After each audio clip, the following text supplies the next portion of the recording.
Laporan soal Donald Trump yang disebut mengirim formula 15 poin kepada Iran langsung mengubah cara banyak orang memandang perang ini. Karena begitu kabar itu muncul, pertanyaan besarnya bukan lagi sekadar soal diplomasi, tetapi soal posisi Amerika sendiri. Mengapa tiba-tiba muncul tawaran seperti itu? Apakah Washington sedang mengatur langkah baru, atau justru sedang berusaha keluar dari konflik yang ternyata jauh lebih liar dari perkiraan awal? Yang membuat situasinya semakin panas, Iran ternyata tidak tumbang seperti yang dibayangkan banyak pihak. Justru sebaliknya, Teheran masih menunjukkan kemampuan menyerang dari jarak sangat jauh, termasuk rudal yang disebut mampu menjangkau hingga 2.700 mil. Ditambah tekanan ke kawasan Teluk dan panasnya situasi di Selat Hormuz, perang ini kini tidak lagi hanya bicara soal serangan militer, tetapi juga soal ancaman langsung terhadap jalur energi dunia. Dan dari titik inilah pertanyaan paling berbahaya mulai muncul. Siapa yang sebenarnya sedang mengarahkan jalannya perang sekarang? Amerika atau Iran?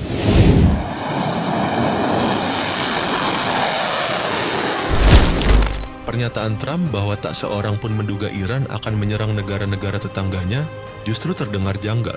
Sebab sebelum ledakan besar itu pecah, Iran sudah lebih dulu membuka kartu. 9 hari sebelum serangan mendadak Amerika dan Israel, Teheran mengirim pesan resmi ke Perserikatan Bangsa-Bangsa. Jika mereka diserang, maka seluruh pangkalan, fasilitas, dan aset lawan di kawasan akan masuk daftar sasaran. Itu bukan kode samar, itu ancaman terbuka. Masalahnya, sinyal itu seperti tidak dibaca serius oleh Washington. Armada tempur tetap digeser ke Timur Tengah dengan penuh keyakinan. Tetapi kini keputusan itu berubah menjadi jebakan bagi Amerika sendiri. Perang telah berjalan memasuki minggu keempat, tanpa tanda akan surut. Ritmenya tetap hidup, bahkan semakin terstruktur. Artinya jelas, ini bukan konflik singkat yang bisa selesai dengan satu gebrakan. Dan di titik inilah Trump dipaksa berhadapan dengan fakta yang tak nyaman. Iran datang dengan perhitungan.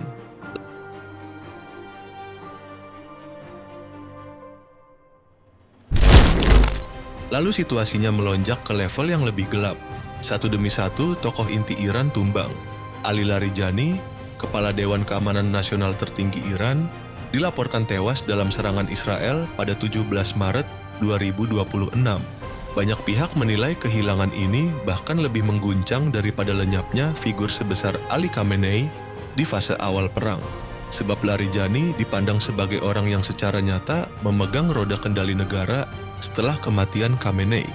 Belum habis guncangan itu, IRGC mengonfirmasi kematian Jenderal Gholam Reza Soleimani, Komandan Pasukan Basij. Sehari kemudian, Menteri Intelijen Iran, Esmail Khatib, juga dilaporkan tewas. Ini bukan sekadar pukulan simbolik, ini terlihat seperti upaya terarah untuk memotong pusat komando Iran dari bagian terdalamnya. Di lapangan, bahayanya ikut menjalar. Serangan Amerika dan Israel disebut nyaris mengenai PLTN Bushehr, reaktor aktif yang juga melibatkan ratusan teknisi Rusia. Jika keselamatan mereka benar-benar terancam, Moskow tidak lagi punya alasan untuk sekadar bicara. Pilihan respons yang lebih keras bisa terbuka. Pada saat bersamaan, 2 jet tempur misterius terlihat melintas di atas Shiraz.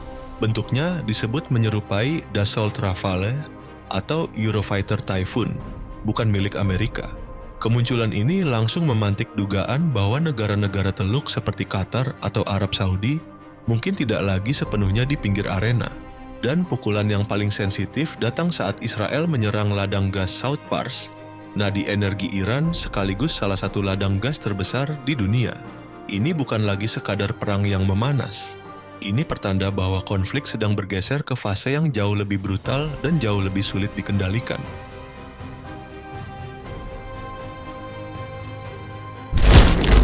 Tekanan terus-menerus dari Amerika dan Israel kini mendorong perang masuk ke tahap yang jauh lebih mengerikan. Setelah ladang gas Iran diserang, arah ancaman langsung bergeser ke pusat energi kawasan. Iran mengeluarkan peringatan evakuasi untuk sejumlah fasilitas strategis di Arab Saudi, Uni Emirat Arab, Qatar, sampai Israel. Minyak dan gas kini resmi masuk daftar sasaran, menandai perubahan besar dari konflik yang sebelumnya masih lebih terkendali. Di Arab Saudi, 2 rudal Iran dilaporkan menghantam ladang gas. Efeknya tidak berhenti di kawasan. Dunia ikut merasakannya. Harga energi terancam naik, kestabilan pasar mulai goyah, dan perang ini perlahan berubah dari bentrokan militer menjadi guncangan ekonomi global. Di sisi lain, rentetan ledakan mengguncang kawasan sekitar Bandara Ben Gurion. Dugaan penggunaan munisi klaster pun mulai mencuat, jenis senjata yang menebar puluhan bom kecil dalam satu serangan dan sulit dikendalikan. Risiko korban sipil pun membesar, begitu juga radius kehancurannya. Langit Tel Aviv berubah menjadi semburat oranye yang ganjil. Ledakan, api, dan intersepsi udara menyala hampir tanpa jeda. Sistem pertahanan dipaksa bekerja tanpa henti, menciptakan suasana panik yang menyelimuti kota sampai ke wilayah pinggirannya. Citra satelit terbaru juga menunjukkan kerusakan nyata di Al-Dhafra Airbase dan Prince Sultan Airbase. Hanggar rusak, bangunan hilang, dan bekas ledakan terlihat jelas. Ini bukan hantaman awal, melainkan gelombang lanjutan yang makin presisi dan makin terarah. Setidaknya 3 titik serangan terdeteksi di dalam kompleks militer Amerika Serikat. Sasaran utamanya tampak jelas: hanggar, gudang, apron, sampai fasilitas perawatan. Bahkan satu hanggar dihantam berulang kali, menandakan adanya pola sistematis untuk melumpuhkan kemampuan pangkalan sedikit demi sedikit. Serangan terbaru juga menghantam simbol penting Amerika.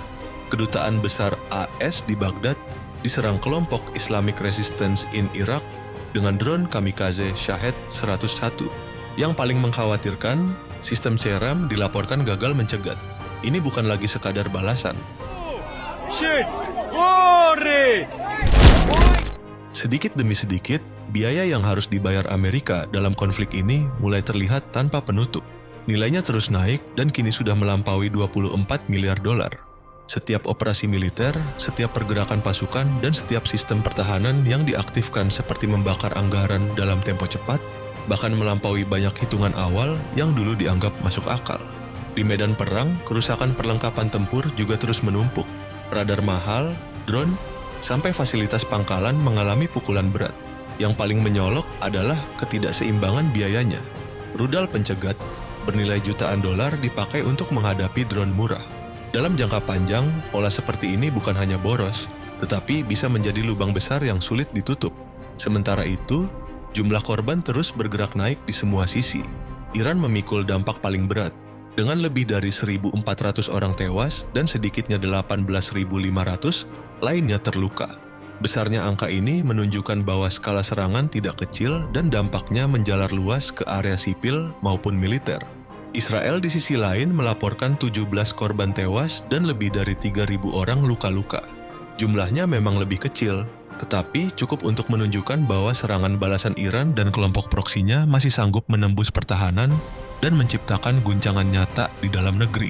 Bagi Amerika Serikat sendiri, sedikitnya 13 personel militer telah dipastikan tewas, baik dalam operasi tempur maupun insiden pesawat yang terkait langsung dengan konflik ini. Dan angka itu besar kemungkinan belum berhenti di sana. Selama perang terus bergerak, pengeluaran dan korban hampir pasti akan terus membesar.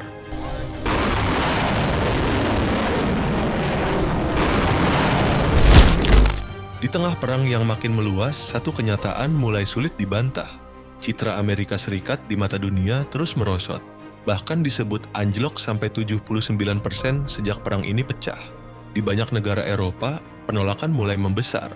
Demonstrasi bermunculan di berbagai kota, kepercayaan publik terus turun, dan para pemimpin politik mulai didesak agar tidak ikut terseret lebih jauh. Dukungan yang dulu terlihat rapat, sekarang mulai pecah di banyak sisi. Sementara itu, suasana di Iran justru bergerak ke arah yang berlawanan. Massa turun ke jalan bukan untuk menuntut perdamaian, tetapi untuk menyerukan pembalasan. Semangat nasional mengeras, solidaritas menguat, dan pemerintah memberi pesan yang sangat tegas. Perang ini bukan sesuatu yang akan dihentikan dalam waktu dekat. Dari sini, pertanyaan terbesarnya justru makin sulit dijawab. Siapa sebenarnya yang sedang unggul? Amerika menghamburkan miliaran dolar, menghadapi gejolak ekonomi dan perlahan kehilangan dukungan dari para sekutunya. Bahkan sejumlah negara yang sebelumnya netral mulai mengubah sikap. Di sisi lain, Iran terus dihantam, tetapi tetap mampu bertahan dan merespons dengan pola serangan yang terasa makin efektif. Negara-negara lain dari Eropa sampai Asia justru terjebak di tengah pusaran.